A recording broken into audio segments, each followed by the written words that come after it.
But first, rule and ruin. That's the focus of tonight's angle. Of course, a radical New York prosecutor is trying to take down Trump before 2024. Duh.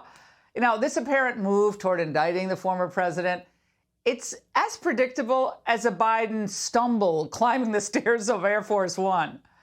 Now, rather than focusing on putting away violent criminals, DA Alvin Bragg wants to make a name for himself by squaring off with Donald Trump on a case that is as pathetic as it is political.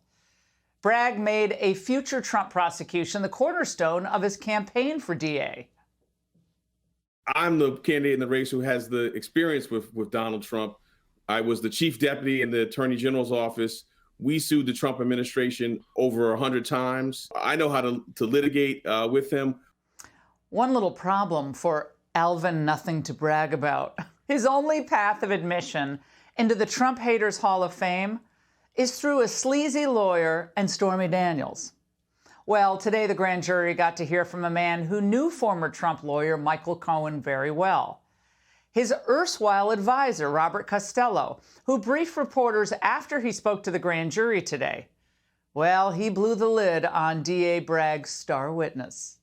There must be 100 instances in those documents of him lying to us. And during that first meeting, this is important, he said, we were there for 2 hours at the Regency Hotel, he said maybe every 3 or 4 minutes he'd be talking to us while pacing like a wild tiger in a cage, back and forth, and he'd point at us and he'd say, I want you guys to know I will do whatever the F it takes. I will never spend one day in jail.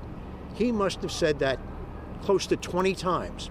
You think a guy whose mindset right at that moment is a lie, cheat, steal, shoot somebody, whatever it takes, I'm not going to jail. And that's why I went in there today, to tell these people the truth about who the real Michael Cohen is. Now, I know Costello is an ally of Donald Trump, but he volunteered to go into the grand jury and was extremely convincing on the issue of Cohen's credibility. Listen, if they want to go after Donald Trump and they have solid evidence, so be it. But Michael Cohen is far from solid evidence. This guy, by any prosecutor's standard, and I used to be deputy chief of the criminal division in the Southern District of New York, I wouldn't have touched a guy like Michael Cohen, especially if he's a convicted perjurer. So any prosecution of Trump is simply going to further erode the public's faith in yet another American institution, district attorneys. Now, it's not about upholding the rule of law. It's about pursuing a vendetta against the one man who they know for sure will reverse Biden's disastrous decisions on everything from the border, our dealings with China, the war in Ukraine, oil and gas, that's just to name a few. The press is dying to suck everyone into these protracted debates about issues that are very important, yet not defining in this moment of history.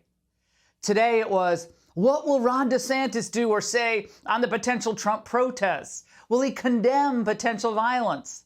Is this another January 6th in the offing?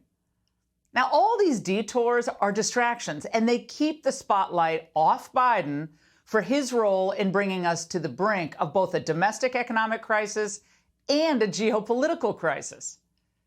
When Joe Biden pledged to restore both dignity and respect to U.S. foreign policy, remember he did that during the 2016 campaign, the 2020 campaign, he didn't mention he'd help drive two of our most dangerous adversaries into each other's arms. China attaches great importance to the China-Russia relations. We are each other's biggest neighboring country, as well as strategic partners. And Putin clearly has a man crush on President Xi. I'm happy to congratulate you in person on the re-election as head of the Chinese state. Over the last years, China has made a huge leap forward in its development, and the whole world is of a genuine interest, and we're jealous a bit. Now, he should be jealous. After all, American elites, dedicated globalists, they're directly responsible for making China rich, which gave the CCP the money to build its economy and expand its military and its leverage around the world. Now, our establishment is thrilled to use Trump or any other distraction to prevent its own supporters from recognizing the calamity facing the United States under Democrat rule. Over the past 2+ years now, America has gotten weaker, American families have become poorer, and America's ability to influence events around the world is collapsing. And the Biden administration seems totally comfortable with the decline of the United States. Look, our banking system is failing, inflation is out of control, the Fed is incompetent, and the Biden administration's position on China and Russia, it makes no sense. Think about this. We consider Putin the most evil man on earth, right? Then President Xi, we heard him today, considers Putin his great friend. And yet the White House keeps saying that they want to work with President Xi on economic issues. This is insane. We still want to get Secretary Blinken back to Beijing, and we're still hopeful that we can get that back on the calendar. As a matter of fact, we're having discussions with the PRC right now about potential visit by Secretary Yellen and Secretary Raimondo to go over there and talk about economic issues.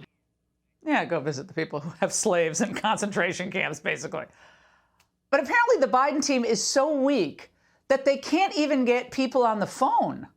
It's been about a week since President Biden said he was going to speak to President Xi soon. Is that call been scheduled yet, John? It hasn't been scheduled, and he'll have a call with President Xi at the appropriate time. We'd like to make sure that this bilateral relationship is serving not only the best interests of the American people, but also the world. I don't recall that President Trump ever had trouble getting China on the phone or any of his cabinet. Do you? Now, again, the money we give to China with our massive trade deficit is right now being used to prop up the man who President Biden claims should be overthrown. Obviously, I'm talking about Putin. The Biden people confirmed in a new report that Chinese ammo is being used right now in Russia, by Russia in Ukraine. Doesn't that sound like lethal aid to you, or does that not count?